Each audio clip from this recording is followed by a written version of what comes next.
here today with Ray Stone. Ray Stone is ex-vice president of the National Press Club up until its closing, and now we are having a new foundation for the National Press Club, and today is its little reception just to celebrate a new day for the Press Club.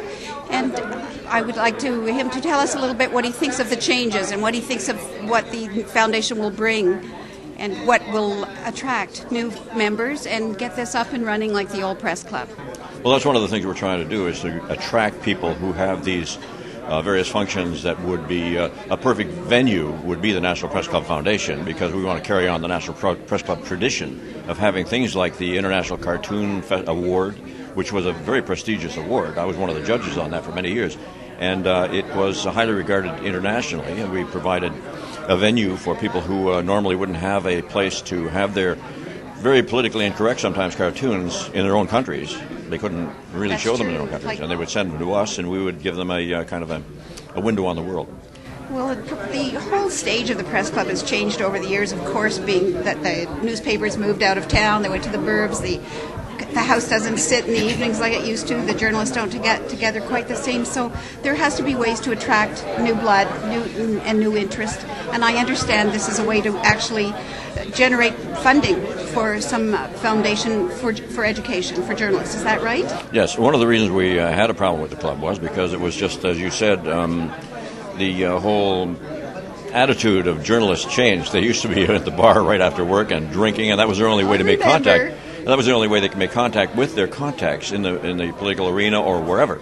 And they all used to congregate at the National Press Club. Well, then with the advent of the computer, Google, the Internet, and all that other kind of thing, they didn't need that kind of interface to be able to find the information they wanted. It was all on the Internet somewhere or another. And so it kind of diminished. And also the fact that people stopped drinking and driving, which is a very good thing. Smoking was cut back significantly. So the old atmosphere of the clubby atmosphere of the National Press Club was diminished significantly, and only the old kind of old-fashioned types like myself were the ones who were left holding the place up. And finally, it just kind of ran out of steam for a while. So now we've decided to. We originally decided that the idea would be to open up the membership to people other than just journalists or public relations people, and we were trying to bring in professionals like doctors, lawyers, architects, you name it, and open it up to other people in other fields, but have that cachet of the National Press Club, which would help make it a little more attractive for them. This is a good venue for us in the hotel here, the Sheraton, and it gives us the facilities without having all of the other peripheral things to be responsible for, like, as you say, the food, the bar, the cleaning, all of that kind of thing was kind of, you give a bunch of journalists the job of managing a multi-million-dollar facility like a restaurant and a bar. You're looking for trouble, you know what I mean? But the way we're doing it here, this looks good. And besides the fact, and I think our friend Tim will tell you about this later, is the fact that making it a foundation gives us a bit of a tax break if we can get that pushed through. I'm not sure what the status of that is at the moment, but having it as a foundation, then it gives us a bit of a tax benefit, and also attracts like journalism students from Algonquin and Ottawa University and Carleton and so on. So it's kind of opens up the whole horizon for the National Press Club Foundation. Thank you for coming, and thank you for the support that you've shown today and for the support that you've shown us in the past.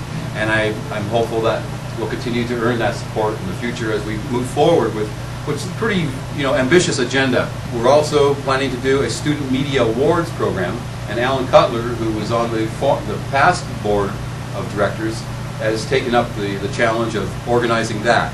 And that will be a National Student Media Award that will be open to colleges and universities where journalism or corporate communications programs are being taught. And we will have various categories, and Alan will better define them as we move forward, but it'll be the best broadcast, the best radio program or radio network. One of our big challenges in the weeks and months ahead is to build our membership and get it to around that 400-person mark. I think that's doable. I think we're probably in the 50-person range now, just as of tonight, which I think bodes very well for our future. We haven't even started the broad outreach program that will go out to past members and future prospective members. And then also our corporate donations program hasn't gotten off the ground yet. We plan to do that and raise money from the big media companies here. I'm here today with Tim Kane. He's the president of the National Press Club, which is now the National Press Club Canada Foundation. It's just having an opening today. It's just a reception, a prelude to the new foundation. And we want to ask Mr. Kane what the new foundation is going to provide for new membership, what its mandate is, what will be different.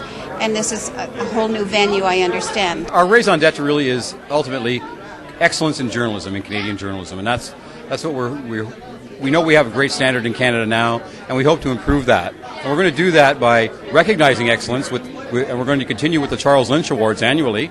We're also going to be having scholarships for students studying journalism. We've already raised $25,000 to that effect, and that will give us $5,000 a year in scholarships for the next 5 years, guaranteed already. And as we go forward, we'll be looking to raise more money to supplement that cause. We're also going to be expanding World Press Freedom Day into World Press Freedom Week next year. And we're going to turn that into a more of a national program to make sure that people understand the importance of press freedom and how lucky we are in Canada to have quality press freedom, and some of the issues that journalists face when trying to report, and some of the threats they face not only in Canada but around the world. One of the big things we do regularly is our newsmaker breakfasts and luncheons, where we have people who have something to say about important national issues to use our podium to talk to the Canada's national media and others about what their position is on those policies or program matters. So that will continue as well, and it'll continue at the hotel here at the Sheraton Ottawa Hotel, where we'll hold all of our events from now on. We have a great little office space here that we pay a small monthly rent for, and what we have now is a foundation that has strong financial basis. It has money in the bank. It has a business plan for going forward and a business model that will ensure that it doesn't go bankrupt ever again. We're going to leave the catering and the restaurant and food services to the experts at the Sheraton Ottawa. We're going to handle the issues and open up the podium for people who have something to say to Canadians. It'll be open to the public in a lot of ways. The membership can That's include true. other people, which is also good. That's right. We have a broad range of membership categories, from actual journalists who are working every day to news consumers.